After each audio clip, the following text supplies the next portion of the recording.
शिकारपुर आलमी यौम मलेरिया के मौका पर सिविल अस्पताल शिकारपुर में एक आगाही रैली निकाली गई, जिसमें जिले महकमा सेहत के अफसरान, तिबी माहरीन और बड़ी तादाद में मुलाजमीन ने शिरकत की। रैली की क़यादत district health officer Shikarpur doctor Irshad Ahmed Sarki ने की। इस मौका पर malaria focal person doctor Fizan Wajid, malaria superintendent Ayaz Ali Abro, Indus focal person Zahid Hussain, Altaf Ahmed, Zeeshan Ali, Awais Iqbal, Pir Bakhsh Lashari और एजाज अहमद भी मौजूद थे। रैली से खिताब करते हुए डॉक्टर इरशाद अहमद सरकी और दीगर मुकर्रीन ने कहा कि मलेरिया एक खतरनाक लेकिन काबिल इलाज बीमारी है। इसकी रोकथाम के लिए अवामी आगाही, एहतियाती तदाबीर और बरवक्त इलाज इंतहाई जरूरी है।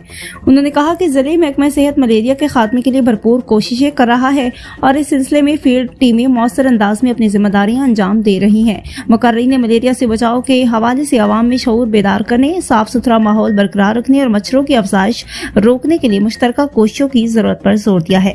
रैली के इख्तिताम पर मलेरिया के मुकम्मल खात्मे की अज़म का इआदा किया गया।